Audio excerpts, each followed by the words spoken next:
Camarades d'internet, bienvenue dans le tout premier épisode de Grimoire, votre émission de chill et humour où on parle de pop culture. Comme c'est le premier épisode, je vais essayer de faire quelque chose de pas super long non plus, mais j'ai quand même fait tout mon possible pour que ce soit intéressant. J'ai probablement un trouble du spectre autistique, et je dis probablement parce que les diagnostics ça coûte cher et que c'est dur à obtenir, mais apparemment j'en présente tous les signes. Beaucoup de gens autistes, et de façon générale neurodivergents, présentent ce qu'on appelle un intérêt spécifique, soit une appréciation voire passion très prononcée et restreinte sur un sujet particulier, et ce sujet ça peut être tout et n'importe quoi. Un type de machine, une œuvre voire un personnage de fiction, une époque, et pour certains c'est encore plus précis, genre collectionner les piles. Alors rassurez-vous pour le reste de cette vidéo, quand il y aura d'autres termes compliqués, j'en afficherai une définition à l'écran. Pour ma part, mon intérêt spécifique c'est les jeux vidéo, et pour être précis, les jeux indépendants. Un jeu indé c'est un jeu vidéo créé le plus souvent par une petite équipe, voire une seule personne, sans le soutien financier ni distribution d'un éditeur, en opposition aux grosses prod ou AAA. On pourrait s'attendre à ce que ça entraîne des contraintes monumentales, mais finalement pas tant que ça. Même si avant, dans les années 90, c'était très compliqué de vendre ou distribuer le jeu qu'on avait développé dans son coin, forçant les devs à faire appel à la vente par correspondance, après l'apparition d'internet, le partage de fichiers a vite réglé ce souci. Il existe aujourd'hui des plateformes où distribuer son jeu gratuitement ou non, telles que le célèbre et célébré Steam, mais aussi et surtout itch.io qui vous permet d'ailleurs de laisser un tips au moment du téléchargement. Du côté de la prod, le fait de ne pas dépendre d'un plus gros organisme qui te donne les thunes nécessaires, ça permet de faire ce que tu veux, et on va revenir sur ce point, puisqu'il n'y a personne pour te dicter des changements si ce n'est peut-être ton public. Mais alors si les jeux vidéo indépendants sont développés par une petite équipe, avec un petit budget, peu de ressources et sans soutien externe au niveau de la promotion, comment expliquer l'engouement qu'ils génèrent? Comment, avec une base en apparence pas avantageuse du tout, peut-on expliquer un succès pareil pour beaucoup de ces jeux, communément admis comme bien meilleurs que des AAA? Et déjà il faut comprendre comment la création de ces jeux commence. Même si chacun a son propre parcours, la grande majorité des devs indés se divise en deux catégories. Pour beaucoup, c'est pas la première fois qu'ils font du développement, c'est des vétérans de l'industrie du jeu vidéo, ils connaissent les outils, le marché, les attentes du public et surtout ce qui les déçoit. En d'autres termes, ils ont déjà de l'expérience, un capital de départ, et ils savent quoi éviter. En principe, ça permet d'accélérer le développement, ce qui est plutôt chouette, puisque du coup il y a moins de choses à apprendre sur le tas, moins d'économies à faire et moins d'outils externes à utiliser. Ça garantit pas une qualité supérieure, on parle pas d'un jambon, mais ça facilite beaucoup les choses pour les devs. Et pour les autres devs, ce jeu c'est leur projet principal, leur activité tourne autour. Beaucoup sont des débutants qui apprennent le code sur le tas pour imiter les œuvres qui les ont marqués. Toby Fox il a fait Undertale en slipper dans sa chambre, à peu de détails près, en guise de pratique avant de se lancer sur Deltarune. Et le code d'Undertale est objectivement très mauvais. On parle de code spaghetti, soit des tas de code empilés aléatoirement, chose très mauvaise pour l'optimisation. C'est un des nombreux reproches qui sont faits à Yandere Simulator. Cet énorme boost possède un code spaghetti que Alex Mahan refuse de changer parce que ce gros pointeur est persuadé d'être un génie. Et du coup les joueurs, s'il en reste encore aujourd'hui, se retrouvent avec des bugs d'absolument partout, un jeu qui rame et un PC suffisamment chaud pour faire cuire des œufs. La différence c'est que Undertale c'est totalement jouable même sur une machine pas très performante, tout simplement parce qu'il y en a un des deux qui est réellement passionné par ce qu'il fait. En tout cas pour la plupart des devs, ce qui lance la création de leur jeu, c'est tout simplement l'envie de créer, l'envie de faire un produit culturel, l'envie de s'amuser, l'envie d'explorer et de partager ses créations. Parfois cette envie découle d'autres choses comme celle d'apprendre de nouveaux skills tels que le code et la narration. Ce qui va le plus permettre au bon projet de vivre, c'est la promotion faite autour. Pour que le jeu soit joué, il faut le faire connaître, il faut créer de l'attente et de l'intérêt autour. Et c'est là que les réseaux sociaux rejoignent la partie. Les réseaux sociaux, c'est l'arme principale des teams de développeurs. En ce moment, c'est principalement TikTok, puisque la popularité peut aller vraiment très vite sur cette application, et l'algorithme est prévu pour t'envoyer deux types de vidéos, ce qui buzz à l'international et ce qui correspond à ce que tu likes et enregistres. Du coup, ça devient très facile sur TikTok de tomber sur du contenu que tu aimes. Alors si tu aimes les jeux vidéo et les jeux indés, il y a de grandes chances que des vidéos présentant des projets de jeux indés ou des streamers en recommandant tombent dans tes pour toi. Les créateurs, par conséquent, viennent sur TikTok pour vous présenter leur jeu, son progrès de développement, et vous inviter à y jouer et le soutenir de la façon de votre choix.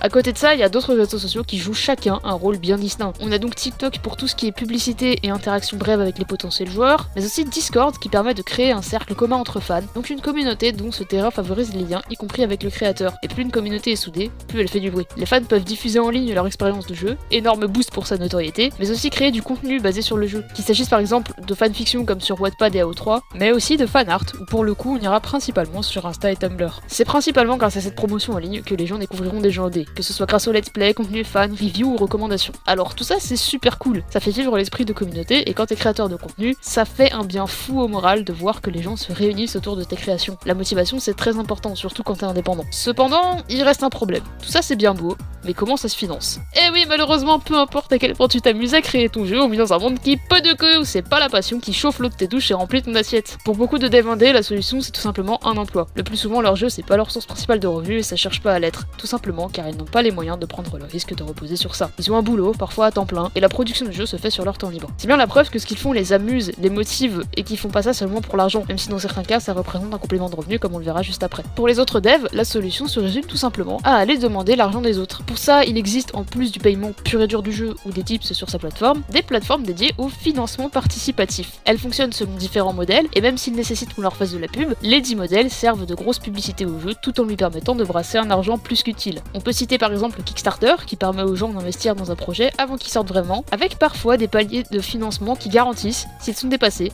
des ajouts au projet initial. C'est une des plateformes les plus utilisées, mais elle est aussi risquée parce que si le minimum demandé n'est pas atteint, le projet ne prend pas. Et puis la plupart du temps, les gens qui utilisent Kickstarter pour propulser leur projet le font avant de commencer, parce qu'ils n'ont pas les fonds suffisants. Heureusement, c'est pas la seule option. À une époque, il y avait Utip en France, mais qui a fermé en 2003, et ces derniers temps, de plus en plus de gens utilisent Ko-fi, deux plateformes qui se basent sur des dons ponctuels, bien que pas exclusifs à ça. La plateforme la plus répandue à ce jour, c'est Patreon. Le principe est simple, pour soutenir un créateur, tu payes un abonnement selon différents montants proposés, ce qui te donne accès à du contenu exclusif. Généralement, plus haut est l'abonnement, plus de contenu tu peux voir, et parfois il y a même des récompenses en plus. C'est la source de revenus la plus stable à ce jour pour un créateur de jeux indé. Tu peux proposer du contenu à propos de ton jeu, y compris ce que tu peux pas forcément poster ailleurs en raison de différentes règles de modération, et voir à quel point ça intéresse les gens, en échange de quoi tu fais rentrer de l'argent tous les mois. Les créateurs peuvent également proposer des produits dérivés, le plus souvent des peluches, des figurines, des badge pins et des vêtements, tout simplement parce que dans les fandoms c'est le type de goodies qui se vend le mieux. Après il y a des gens qui font simplement jeu pour le fun de faire un jeu et qui lancent des financements participatifs pour mettre un peu de beurre dans les épinards, on va pas leur reprocher ça. Maintenant on peut se demander pourquoi les joueurs sont plus enclins à mettre de l'argent dans ces financements participatifs que dans des AAA directement. Et bien tout simplement car en théorie, cette fois ils savent dans quoi ils mettent leur argent, à savoir les poches de quelqu'un qui en a besoin.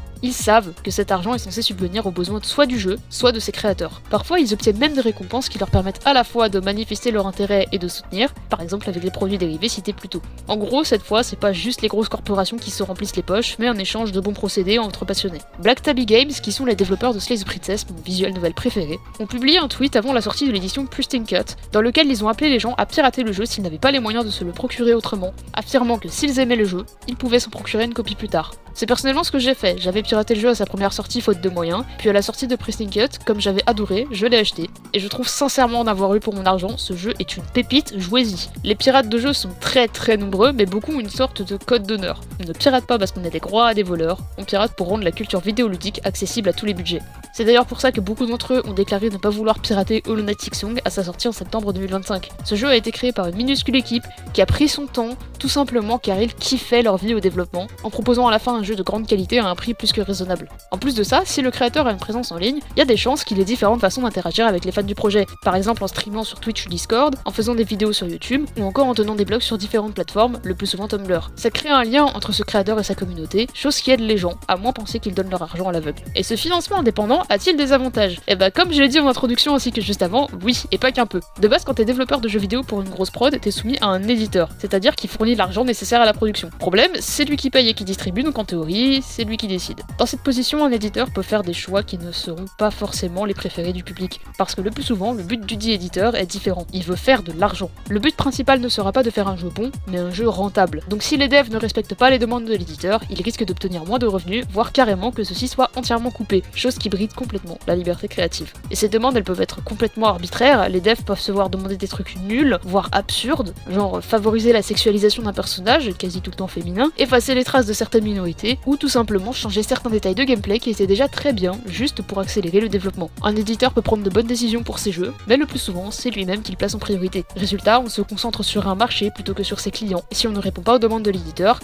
peu d'argent. Et c'est en ça que les jeux indés surpassent les grosses prods, parce que comme leur création ne dépend pas d'un éditeur, la liberté créative fait un énorme boom. Les créateurs n'ont aucune limite si ce n'est leur public. Du moment que ça leur plaît et que ça ne fait du mal à personne, ils peuvent proposer absolument tout ce qu'ils veulent. Les sources d'inspiration varient, le gameplay est plus inventif, et de façon générale, la prise de risque est considérablement réduite et valorisée. La question n'étant pas est-ce que ça va suffisamment vendre, mais est-ce que les joueurs vont aimer. Parce que le plus souvent, le but d'un jeu indé n'est pas seulement ou principalement lucratif. Le but principal d'un jeu indé, c'est souvent le fun dans sa forme la plus pure et simple. Le fun pour les créateurs comme pour ceux qui en profitent. Le fun de créer, d'explorer, de partager. Ce que les jeux indépendants permettent, c'est la valorisation d'une liberté créative trop souvent bridée. Leur but, c'est de marquer les esprits, de plein de façons différentes. En résumé, pourquoi les jeux indés ça plaît autant? Eh bien tout simplement car dans la quasi-totalité des cas, les gens qui ont créé leur propre jeu l'ont fait pour l'amour du jeu. Ces jeux ont vu le jour, tout simplement car quelqu'un, avec le budget d'un kebab et la vie sociale d'un hikikomori, a eu envie de créer un jeu. Beaucoup de grosses prods sont créés principalement pour une raison, la thune. Et quand c'est la motivation principale, bah ça se ressent aussi. Résultat, on se retrouve avec une expérience moins personnelle,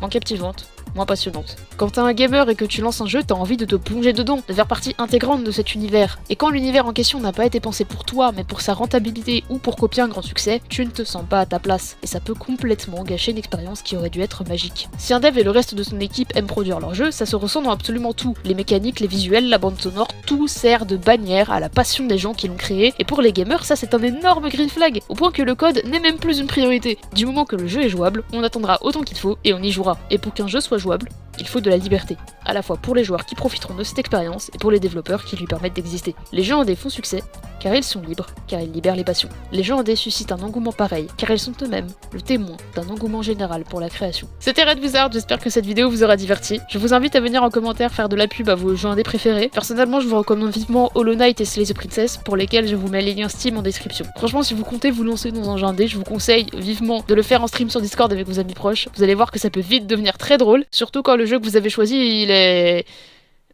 un peu douteux.